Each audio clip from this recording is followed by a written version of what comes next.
Welcome back in my YouTube channel. मेरे YouTube channel में आप सभी को स्वागत है। आज हम लोग स्टार्ट करने वाले हैं बेसिक क्लास ऑफ टैक्सेशन, जो बिहार में एग्जामिनेशन होने वाली बेट 2025 उससे रिलेटेड ये टॉपिक है। और ये आज मैंने टैक्सेशन की क्लास आज से मैंने स्टार्ट करी है, इसलिए जो भी बिहार बेट का एग्जामिनेशन देने वाले कैंडिडेट है, जो भी एस्पिरेंट है, वो इस चैनल से जुड़े रहेंगे। और न्यू कैंडिडेट है तो सब्सक्राइब करेंगे, ताकि बिहार बेट से रिलेटेड जो टैक्सेशन के जितने भी टॉपिक है, चाहे वो डायरेक्ट टैक्सेशन हो, इनडायरेक्ट टैक्सेशन हो, मैं अपने यूट्यूब चैनल के माध्यम से लाऊंगा।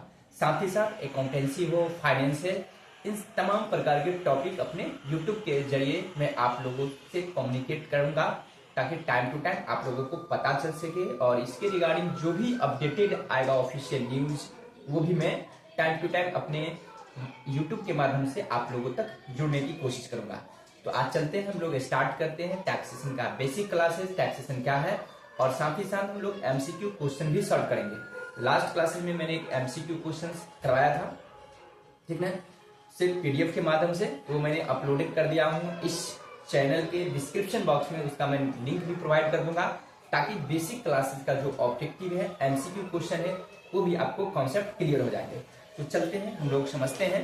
तो देखेंगे बेसिक कॉन्सेप्ट ऑफ टैक्सेशन, मैंने यहाँ पे लिखवा दिया हूँ, बिहार बेट 2025। सबसे पहले समझते हैं कि टैक्सेशन क्या है, उसके बाद हम लोग हिस्ट्री पे चलेंगे, उसमें क्या क्या बेसिक कॉन्सेप्ट है, इसलिए आप लोग स्टार्ट से एंड तक जुड़ेंगे। साथ ही साथ आप लोग एक मैसेज करते चलेंगे, क्योंकि जब आप लोग एक अच्छा मैसेज करते हो तो मुझे काफी एनकरेज होती है, मुझे काफी खुशी होती है, जिससे पता चल सकता है कि आप लोग मेरे वीडियोज को देख करके कुछ सीखते हो। क्योंकि आप लोग जब सीखते हो, कुछ करते हो, तो मुझे बहुत अच्छा लगता है। तो इसलिए आप लोग क्या करोगे, मैसेज करते रहेंगे टाइम टू टाइम। यदि किसी प्रकार का इश्यू है तो इश्यू के रिगार्डिंग भी आप लोग मैसेज करेंगे। तो चलते हैं, अब हम लोग अपने अपने नोटबुक निकालिए और चलते हैं हम लोग थोड़ा स्टडीज की ओर से। देखिए, सबसे पहले बोला गया टैक्सेशन क्या है, तो मैंने यहाँ पे राइट डाउन करवाया है, tax is mandatory financial charge और levy imposed by government on individuals, business and other entity to fund public services and government operation. कहता है कि टैक्स जो है मैंडेटरी है, फाइनेंशियल चार्ज जो इम्पोज की जाती है गवर्नमेंट के द्वारा, किस पे, कोई इंडिविजुअल या बिजनेस या एंटिटी पे ये चार्ज की जाती है, किसके लिए, टू फंड पब्लिक सर्विस, जो ये फंड जो होती है पब्लिक को सेवा करने में, या एंड गवर्नमेंट ऑपरेशन, और जो गवर्नमेंट की संचालन होती है उसमें इसको सपोर्ट की जाती है इस इनकम से। आई होप आपको बातें समझ में आ रही होगी। इसलिए देखें, कहता है imposed by government on individual, business and other entity to fund public services and government operation. मतलब एक टैक्सेशन क्या है, एक मैंडेटरी फाइनेंशियल है, एक मैंडेटरी कहता है फाइनेंशियल चार्ज है, और लेवी या इम्पोज, मतलब इसका मतलब ये हुआ, लेवी या इम्पोज का मतलब जो चार्ज की जाती है, मतलब टैक्स लगाया जाता है किसके द्वारा, तो गवर्नमेंट के द्वारा, किस पे, तो कोई इंडिविजुअल्स पे, कोई बिजनेस पे, या कोई अदर एंटिटी है, किसके लिए, to fund public services and government operation, जिससे कि जनता को, मतलब पब्लिक को क्या हो सके, सेवाएं के लिए और गवर्नमेंट को संचालित करने के लिए। क्योंकि गवर्नमेंट जो भी काम कर रही है तो उसको कहां से रेवेन्यू जनरेट होगी, तो इन तमाम प्रकार के टैक्सेशन जब वो कलेक्शन करेगी, उनको रेवेन्यू जनरेट होगी, तभी वो ऑपरेशन कर पाएगी, ठीक है। क्योंकि ऑपरेट करने में उनको तमाम प्रकार की एक्सपेंसेज होती है, तो वो एक्सपेंस अपना वहां से मिलेगी, ठीक है। आई होप आपको बातें समझ में आ गई होगी। अब हम लोग चलते हैं कि टैक्सेशन देखेंगे, ये किसके द्वारा आया था, सबसे फर्स्ट टाइम जो लाया था, फादर ऑफ टैक्सेशन जिसको बोल सकते हैं, या जो टैक्सेशन लाए थे, कौन लाए थे, सर जेम्स विल्सन, ठीक है। सर जेम्स विल्सन के द्वारा टैक्सेशन लाया गया था, ऑन कब, 1857 में लाया गया था। फर्स्ट टाइम जो इनकम टैक्स हमारे देश में जो टैक्सेशन आई थी 1800, फर्स्ट टाइम हमारे देश में टैक्सेशन चालू हुई थी 1857, जो सर जेम्स विल्सन जी के द्वारा लाया गया था। क्यों, क्योंकि उस समय फर्स्ट मिलिट्री इम्यूनिटी जो वार हुई थी, यानी कि प्रथम स्वतंत्रता संग्राम हुई थी, जिससे अंग्रेज का उस समय पॉलिसी चलती थी, रूल्स चलती थी हमारे देश पे, उसको काफी नुकसान हुई थी। तो उन्होंने क्या सोचा कि भारत के व्यक्ति ने नुकसान दिया है, इसलिए भारत पे ही हम लोग इम्पोज कर दे वो खर्च। तो उस खर्च से, वो एक्सपेंस को कंपनसेट करने के लिए उन्होंने क्या क्या, टैक्स चार्ज करना स्टार्ट कर दिया। इससे पहले चुंगी वगैरह हुआ करता था। तो ये कब आया था? फर्स्ट, यानी कि फर्स्ट मिलिट्री वॉर, जो फर्स्ट मिलिट्री वॉर हुई थी और उसमें जो भी एक्सपेंसेस हुई थी, जो नुकसान हुई थी, जो लॉसेज हुई थी, उस लॉस को कंपनसेट करने के लिए सर जेम्स विल्सन जी टैक्सेशन को लाए थे। उसके बाद क्या हुआ? इनकम टैक्स आया। तो फर्स्ट टाइम जो हमारे देश में इनकम टैक्स जो आया, इनकम टैक्स एक्ट, ठीक ना। तो इनकम टैक्स एक्ट जो है फर्स्ट टाइम हमारे देश में आया था 1860 ईस्वी में। ये हमेशा याद रखेंगे। Income tax act first time में अगर ऑब्जेक्टिव में क्वेश्चन आते हैं, ठीक है, तो 1860 में। उसके बाद टाइम टू टाइम अमेंडमेंट होते चला गया, यानी कि संशोधित होते चला गया। प्रेजेंट हमारा इनकम टैक्स क्या है? प्रेजेंट इनकम टैक्स एक्ट जो है कितना है? 1961 में, जो अभी भी अप्लाई है। अभी प्रेजेंट टाइम में इनकम टैक्स एक्ट कितना? 1961 है, जो हम सभी के इनकम टैक्स पे अप्लाई होते हैं। लेकिन थोड़ा सा मैं बता दूं कि 2025 का जो बजट आया है, 2025 के बजट में ये लाया गया है न्यू पॉलिसी कि जो इनकम टैक्स है उसको कंप्लीटली अबॉलिश कर दिया गया है, ठीक है। और इसके जगह पे क्या आ गया है? Income direct tax code, DTC आया। कब? डीटीसी एक्ट आ गया आपको 2025 में। हमारे वित्त मंत्री सीतारमन जी बजट में अनाउंस कर दिए कि इनकम टैक्स को कंप्लीटली अबॉलिश कर दिया जाएगा, क्योंकि इसमें बहुत सारे कंप्लायंस है, बहुत सारे कॉम्प्लेक्सिटी है, बहुत सारी डिफिकल्टीज होती है, वेरियस नंबर ऑफ सेक्शंस है। तो उन नंबर ऑफ सेक्शन को कम करने के लिए जो इसका सिस्टम है टैक्सेशन को चार्ज करने के लिए, उस सिस्टम को मोर एंड मोर ट्रांसपेरेंसी करने के लिए उन्होंने क्या किया है?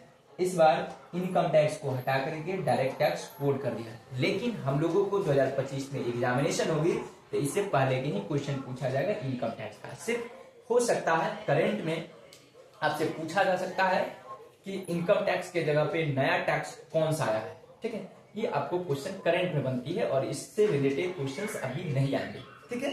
ये पूछा जा सकता है इनकम टैक्स, जो करंट अफेयर्स में अगर क्वेश्चन आते हैं तो वहां पे पूछा जा सकता है इनकम टैक्स के जगह पे हमारे इंडिया में कौन सा न्यू पॉलिसी आई है, कौन सा टैक्सेशन का एक्ट आई है। तो हमेशा याद रखेंगे हमारे देश में अब आ गया है डायरेक्ट टैक्स कोड, जो 2025 इसको बोला जाएगा। आई होप आपको मेरी बातों को समझ में आ रहा होगा। अब हम लोग चलते हैं, आगे चलते हैं। ओके सर, अब आगे बढ़ो। थोड़ा सा मैं इसको वीडियोज को बढ़ा रहा हूँ, थोड़ा सा आप लोग वेट करेंगे क्योंकि मुझे टाइम टू टाइम चेंजेस करना पड़ता है, नहीं तो फिर आप लोग अच्छे से देख नहीं पाओगे, ठीक है। तो मैं चल रहा हूँ फिर आगे।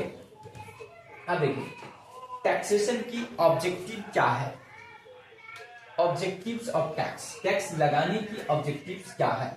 अब ये तो पुरानी बात चला गया, अभी ये सब पढ़ेंगे। और ये अब देखेंगे टैक्स, सबसे पहले समझिए जो जनरली जो हमारे देश में टैक्सेशन होती है, ठीक ना, टैक्स जो होती है वो दो प्रकार की होती है।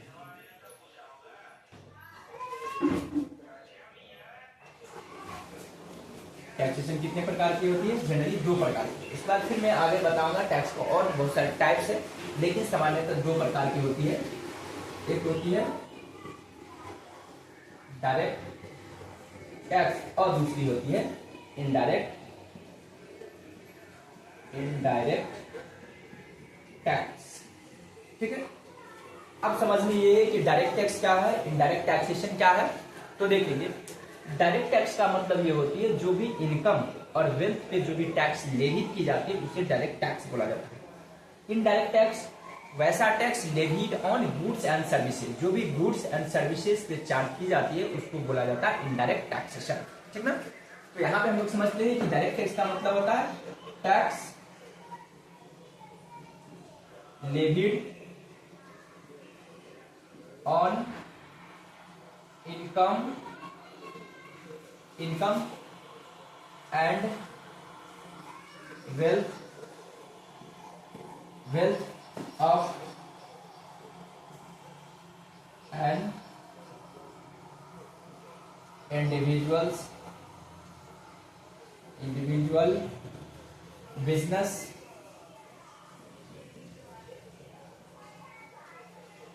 एंटिटी, बिजनेस एंटिटी और एनी अदर एंटिटी, ठीक ना, based on their income earned during financial year,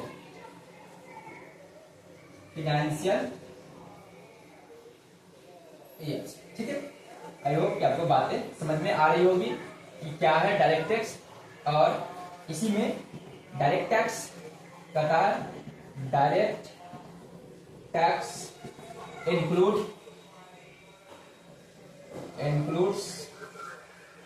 कौन कौन हो सकता है, अब हो सकते हैं income tax, wealth tax, gift tax, ये सब आपको क्या है इनकम टैक्स के उदाहरण। अब यहाँ पे समझेंगे मैंने क्या लिखवाया, tax levied on income and wealth of an individuals, business entity और any other entity based on their income earn during financial year, ठीक ना। मतलब कि टैक्स जो होती है, जो लेविड की जाती है किसी इंडिविजुअल, बिजनेस और एनी अदर एंटिटी का, उसका इनकम पे, ठीक ना, जो अर्न करती है ड्यूरिंग फाइनेंशियल में जो भी इनकम अर्निंग करती है उस पे जो टैक्सेशन चार्ज होती है उसको बोला जाता है क्या चीज, डायरेक्ट टैक्स। अब बातें रहा कि सर इसको डायरेक्ट क्यों बोला गया, तो हमेशा याद रखेंगे डायरेक्ट टैक्स जिसमें आप इसलिए बोला गया इनकम टैक्स को डायरेक्ट टैक्स क्योंकि ये directly taxed on individual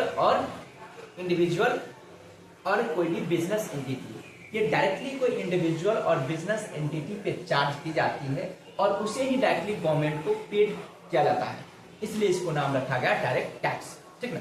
but indirect tax में ऐसी बातें नहीं है, वो डायरेक्टली जो होती है इंडिविजुअल पेमेंट नहीं करती है इनडायरेक्ट टैक्स में, इसलिए उसका नाम है इनडायरेक्ट। जैसे एग्जांपल के तौर पे कोई कंज्यूमर के द्वारा पेमेंट कंज्यूमर टैक्स पे करती है और कलेक्शन की जाती है कोई बिजनेसमैन या कोई इंटरमीडियरीज के लिए और वो टैक्सेशन को कलेक्ट करके गवर्नमेंट को पे करती है। यहाँ पर 3% हो जाते हैं कि डायरेक्ट टैक्स में 2% होती है और उसमें क्या होती है 3% हो जाती है। एक तो हो गया कंज्यूमर देती है बिजनेस एंटिटी को और बिजनेस एंटिटी क्या करती है टैक्स को पे करती है गवर्नमेंट को। इसका मतलब पेमेंट करने वाला है कौन, कंज्यूमर, और टैक्स को कलेक्शन करने वाला कौन है, तो इंटरमीडियरीज मतलब जो बिजनेसमैन है, मिडिलमैन जो है वो, और टैक्स पे की जाती है गवर्नमेंट को, ठीक है। इसलिए हम लोग कह सकते हैं क्योंकि हम लोग को एग्जाम में ऑब्जेक्टिव टाइप के क्वेश्चन पूछे जाते हैं, इसलिए डीपली से जानकारी होनी चाहिए। डायरेक्ट टैक्स को इसका जो नेचर है प्रोग्रेसिव नेचर, क्या समझे, क्योंकि ईच एंड एवरी कॉन्सेप्ट को क्लियर करेंगे, ज्यादा दूर तक नहीं पहुंचेंगे, पहले उतना ही तक पहुंचेंगे जो उससे रिलेटेड जो भी कॉन्सेप्ट है वो क्लियर हो जानी चाहिए। तो क्या समझे, जो ये टैक्स जो होती है डायरेक्ट टैक्स प्रोग्रेसिव होती है। Direct tax is a progressive nature,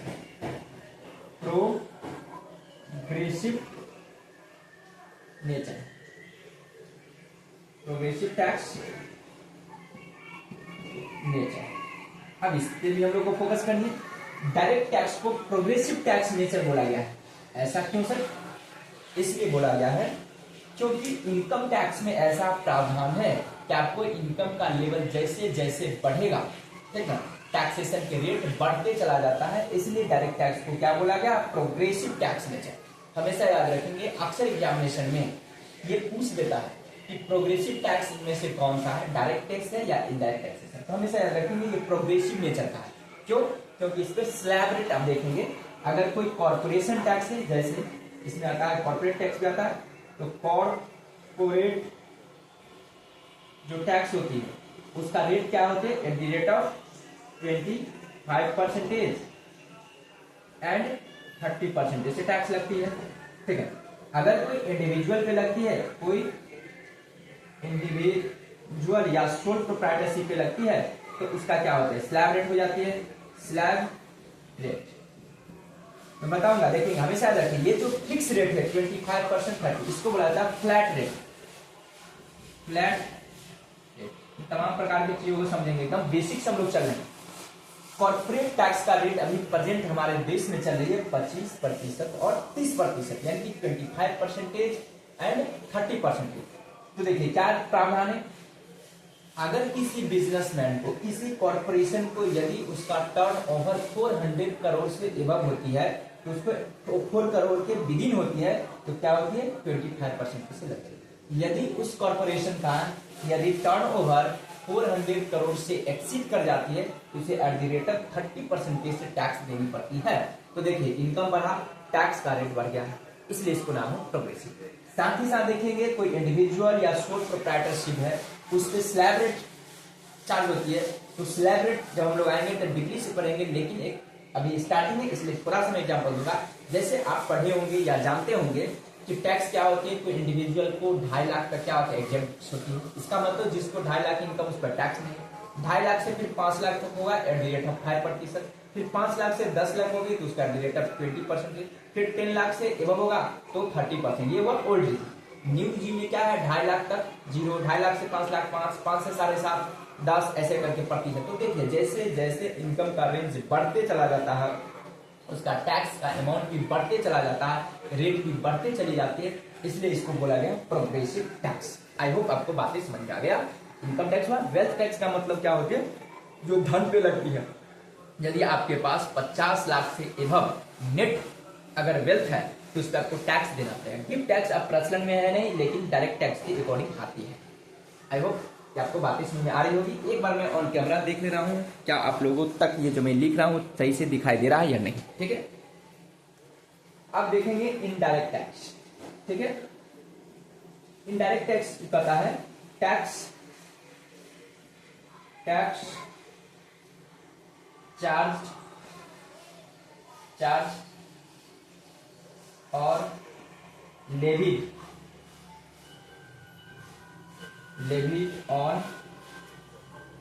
goods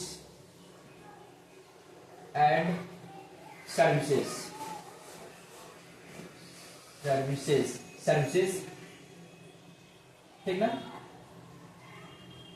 कॉलेक्टेड bye government. ठीक ना, इसमें ये इंक्लूड से जीएसटी इंक्लूडेड इंडायरेक्ट इसमें जीएसटी। ठीक है, आप देखिए कहता है टैक्स चार्ज और levied on goods and services collected by government. ठीक ना, कहता है जो टैक्स से गुड्स और सर्विसेज पे चार्ज की जाती है, कलेक्ट किसके द्वारा की जाती है, गवर्नमेंट के द्वारा, उसको हम लोग बोलते हैं क्या, इनडायरेक्ट टैक्स। और जैसे एग्जांपल के तौर पे GST, goods and services taxation, देखिएगा यहाँ पर गुड्स पे चार्ज की जाती है और सर्विसेज पे चार्ज की जाती है, इसलिए इसको हम लोग क्या बोलते हैं, इनडायरेक्ट टैक्सेशन बोलते हैं। आई होप आपको मेरी बातों को समझ में आ रहा होगा। ठीक है, तो कुछ इस तरह से बातें हैं। गवर्नमेंट अब इंक्लूड्स मतलब जीएसटी। ठीक है, अब बात करें इनडायरेक्ट, ये क्या है, इसका नेचर क्या है, रिग्रेसिव नेचर। ये क्या है, रिग्रेसिव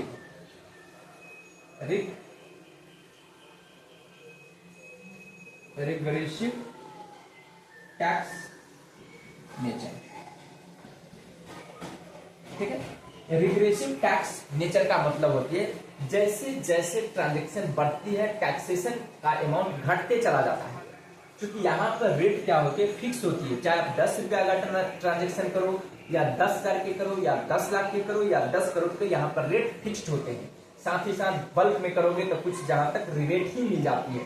तो हमेशा याद रखेंगे इनडायरेक्ट टैक्सेशन होती है जो गुड्स एंड सर्विसेज पे चार्ज होती है, आप सिंपल याद रखेंगे। और ये क्या होती है, रिग्रेसिव नेचर के, हमेशा याद रखेंगे। अक्सर एग्जामिनेशन में क्वेश्चंस आते हैं ऑब्जेक्टिव में, इसमें से रिग्रेसिव नेचर का कौन सा टैक्स है, तो वो इनडायरेक्ट टैक्स है। आपका रहा बात की प्रश्न ये होती है कि इनडायरेक्ट टैक्स क्यों बोला जाता है, तो हमेशा याद रखेंगे इनडायरेक्ट टैक्स इसलिए बोला जाता है जीएसटी को, क्योंकि यहाँ पे क्या होते हैं, पेमेंट कंज्यूमर को करनी है, कलेक्शन की जाते हैं इंटरमीडियरीज को, और वो पेमेंट जाकर के गवर्नमेंट की होती है। जैसे कोई ए ने गुड्स परचेज किया, ए अगर कोई सामान खरीदेगा, मान के चलिए कंज्यूमर है, कोई मान के चलिए कंज्यूमर है, ये क्या करेगा, ये देगा कोई मिडिल मैन को देगा, मिडिल मैन को देगा। अब मिडिल मैन क्या करती है, ये गवर्नमेंट को पे कर देती है। क्यों? क्योंकि कंज्यूमर, मान के चलिए मिडिल मैन कोई एक्स लिमिटेड है, कोई मान कर चलिए ये रिटेलर है, ये रिटेलर से जैसे ही सामान कोई कंज्यूमर परचेज करती है तो वहां पर जीएसटी चार्ज कर देती है वो बिजनेस में। तो जीएसटी मान कर चलिए 10 रुपया है, तो कंज्यूमर क्या करेगा, 10 रुपया इसको पे कर देगा, मतलब कि कलेक्शन कर दिया मिडिल मैन, और मिडिल मैन क्या करेगी, गवर्नमेंट को जाकर पे कर देगी। तो ये क्या हुआ, इनडायरेक्ट टैक्स हुआ। क्यों? क्योंकि अल्टीमेटली जो बर्डन होती है इस पे जाती है कंज्यूमर पे, लेकिन कंज्यूमर डायरेक्टली गवर्नमेंट को पे नहीं कर पाएंगे। कौन करता है पेमेंट? तो मिडिल मैन करता है, जो बिजनेसमैन है, जहां से वो कंज्यूमर ने गुड्स को परचेज करा है, तो वो परचेज जहां से करा तो सेलर को पे करती है, और सेलर क्या करती है, गवर्नमेंट को पे कर देती है। ठीक है, तो आई होप आपको बातें समझ में आ रही है। इसलिए इसको बोला जाता है इनडायरेक्ट, क्योंकि डायरेक्ट रूप से कंज्यूमर पे नहीं करती है। और यहाँ पे क्या होती है कि अगर मान कर चलिए कोई इंडिविजुअल है जिसका अपना इनकम है, ठीक है, तो डायरेक्टली वो गवर्नमेंट को पे करती है। ठीक है, इंडिविजुअल अगर कोई इनकम अर्निंग करती है तो उसे डायरेक्टली गवर्नमेंट को टैक्स पे करनी पड़ती है। जैसे आप एग्जांपल में देखते होंगे, कोई सैलरीड पर्सन है, उससे आप पता करोगे तो वो क्या करती है, जब उसको सैलरी जब आती है तो गवर्नमेंट वहां से टैक्स को डिडक्ट करके जो नेट अमाउंट होती है वो उस इंडिविजुअल को, उस एम्प्लॉय को पैसा पेमेंट करती है। चाहे वो कंपनी, चाहे वो प्राइवेट सेक्टर का जब करता हो, चाहे वो गवर्नमेंट सेक्टर की जब करता है, ये सभी जगह ऐसा रूल्स। या आप बैंक में पैसा डिपॉजिट करोगे, आपको 10,000 से ऊपर अगर आपको इंटरेस्ट है 5-10 हजार से ज्यादा, तो उस पर 10% से टीडीएस काट लेगी बैंकिंग कंपनी, और वो टीडीएस काट करके वो गवर्नमेंट को खाता में जमा कर देती है। ये हुआ डायरेक्ट टैक्सेशन। ठीक है, आई होप आपको बातें समझ में आ रही होगी। अब हम लोग नेक्स्ट क्लास में आएंगे। आज तो एक टैक्स पे इंट्रोडक्शन थी, अब नेक्स्ट क्लास में हम लोग तमाम चीजों पर डिस्कस करेंगे कि और कौन कौन सा टैक्स है। डायरेक्ट होती है, इनडायरेक्ट टैक्सेशन होती है, प्रोग्रेसिव नेचर होती है, रिग्रेसिव होती है, एड वॉल्यूम होती है, और स्पेसिफिक टैक्स होती है। इन तमाम प्रकार की बातें करूंगा। साथ ही साथ टैक्सेशन की ऑब्जेक्टिव क्या है, उसके ऑब्जेक्टिव पे भी हम लोग आएंगे। तो आप लोग को मैं फिर कहता हूं कि जो भी नए चैनल से होंगे, इस चैनल से जुड़े हुए प्लीज आप लोग सब्सक्राइब कर दीजिए, ताकि आप लोगों को बिहार बेट का जो एग्जामिनेशन होने वाला उसमें काफी हेल्पफुल होगा। टैक्सेशन से रिलेटेड जो भी फाइनेंस और प्रैक्टिकल पोर्शन से रिलेटेड क्वेश्चंस होंगे, और जो भी अपडेटेड होगा, उन तमाम चीजों को आप लोगों को मैं अपने यूट्यूब के माध्यम से आप लोगों तक मैं कम्युनिकेट करने की कोशिश करूंगा, ताकि आप लोग एग्जाम में अच्छा कर पाओगे। Okay, bye bye, have a nice.